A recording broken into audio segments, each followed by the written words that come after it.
Hi all, this is Clive from Live Pulse, and thank you all for being here this afternoon. Now, I'm talking at a time when politics in this country feels more uncertain than it has in decades. People are angry, people are frustrated, and above all, people are tired. They're tired of being ignored, tired of promises that never materialise, and tired of feeling like their voice no longer matters.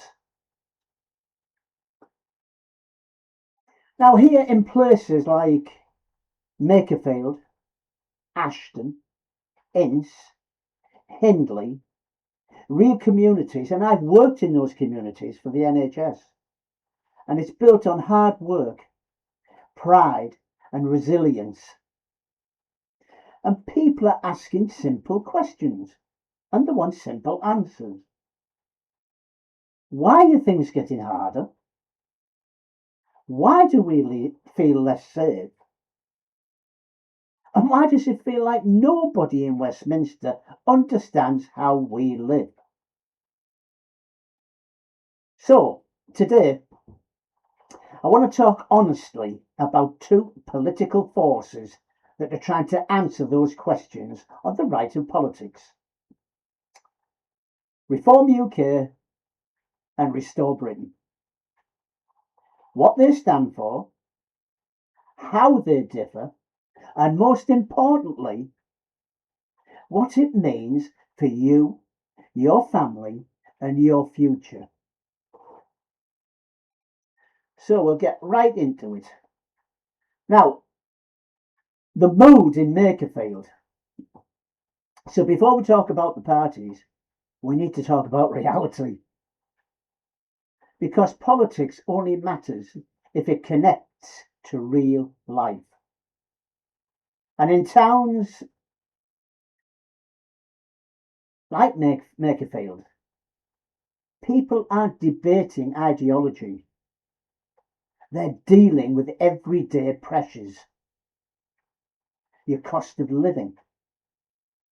People are feeling squeezed every flaming day.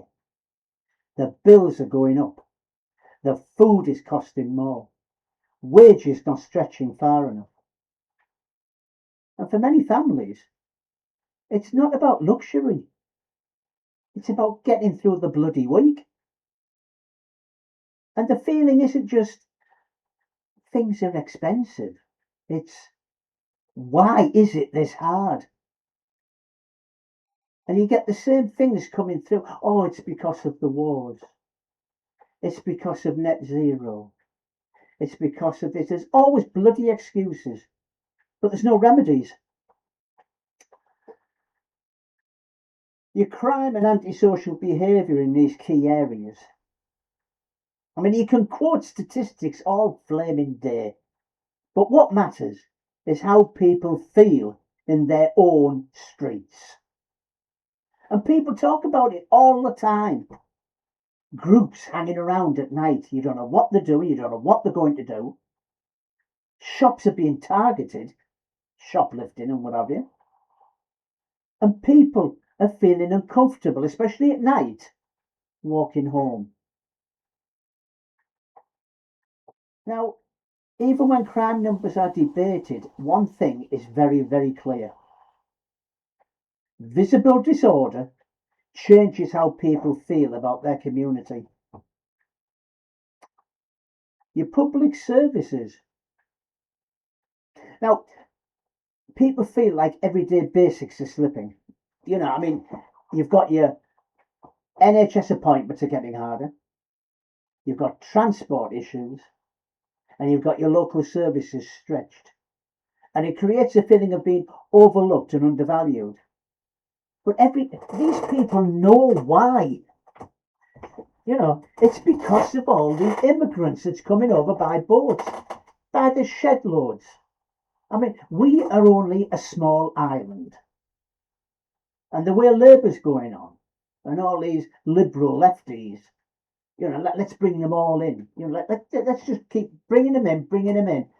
Eventually, the UK is going to burst at the seams. And we can see that happening now with social services, with all the other services, with the NHS. That's why it's getting harder. And it's costlier. Because all the millions and billions of pounds that they're being put into the immigrants, put into hotels and all these RAF camps and this, that, and the other, and they're being given money, they're being given phones, they're being given this, that, and the other. It's our taxpayers' money. That should be going to fund so people can get NHS appointments, can have decent transport systems, and the local services won't be stretched. See, the long-term decline feeling about this is there is a deeper issue. Because people are saying our town hasn't moved like others, hasn't moved forward like others. And I can see where they're coming from. That sense of being left behind, and it drives politics more than anything else. So, of course, when you had Labour and the Conservatives, people thought, no, they haven't done anything. They've got this country into the trouble it's in. We need something different. Enter reform. Now, reform and what reform represents. You see, reform positions itself as anti-establishment, anti-status quo, and a challenger to mainstream politics, which they are. I mean, look at the last elections. And it speaks directly to frustration. Its core message is so simple. The system is broken. We will fix it. That's it. End of. Now, Restore's key themes.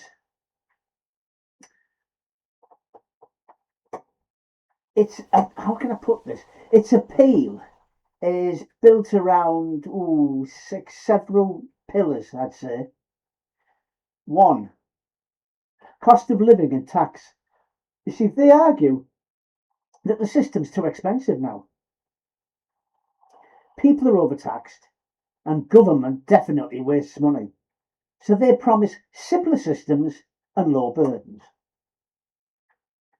Their immigration and border policies, their national focus.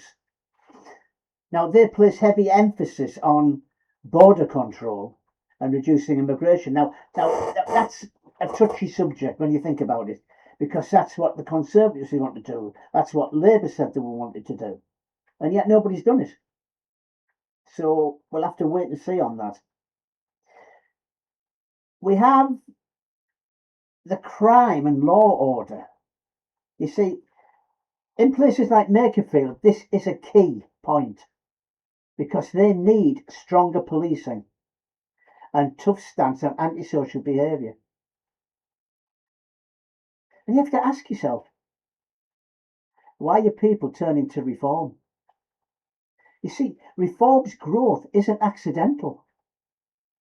It tapped into frustration with Labour, distrust of the Conservatives, and a sense politicians don't listen. And for many voters, reform feels like, oh, finally, someone is saying what we're thinking. But let's just think about this, because reform has got weaknesses. It's not without challenges. You see, they've got a limited track record in power, less detailed local policy in some areas, and questions about whether protests can become governance. And that's an important dividing line. Are they a protest movement or a governing force? Now, that's reform, right? Let's just quickly talk about Rupert Moore's party. Right, Restore Britain. Now, this is a newer force, of course. Restore Britain positions itself differently.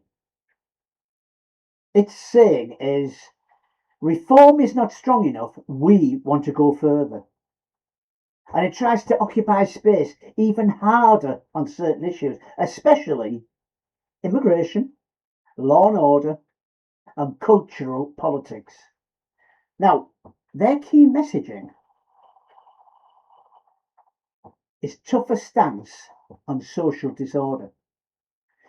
Restore places strong emphasis on antisocial behaviour, crime enforcement, community discipline, and this resonates in places where people feel standards have slipped.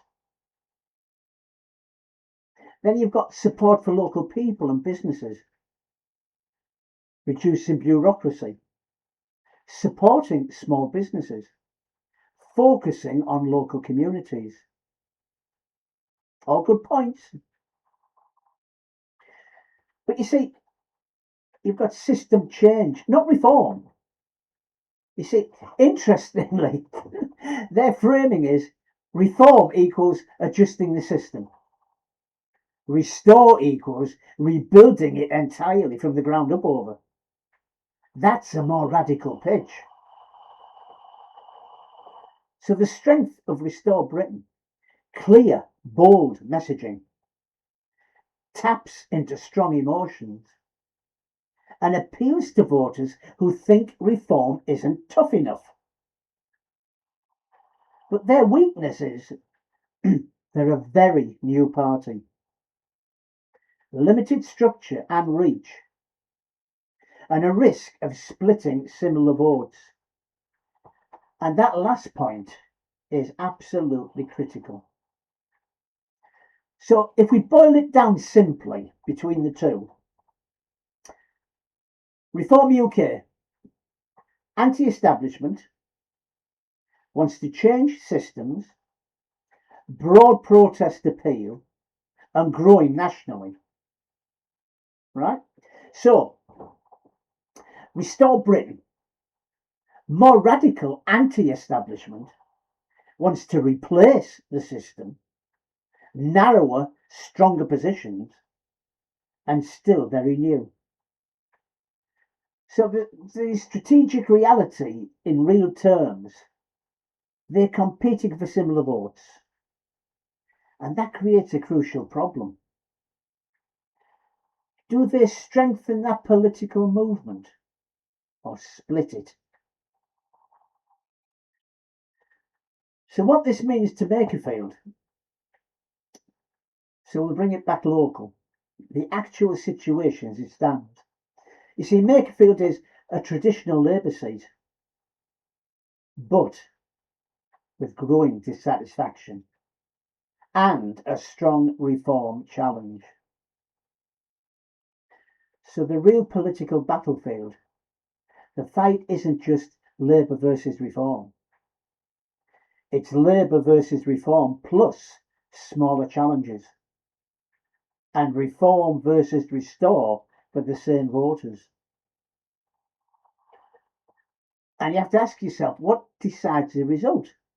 Not ideology, but who is trusted locally? Who feels authentic? And who people believe understands them? So if we conclude this, it's where does it leave us at this moment in time, right? We have a country, or an area rather, searching for direction. Communities demanding change, and a political movement rising to meet that demand. Reform says, change the system. Restore says, tear it down and rebuild it. And voters, you must decide. Which path feels real? which path feels responsible and which path actually improves your life. Because at the end of the day, politics isn't about parties. It's about your streets, your bills, your safety, and your future. Thank you very much.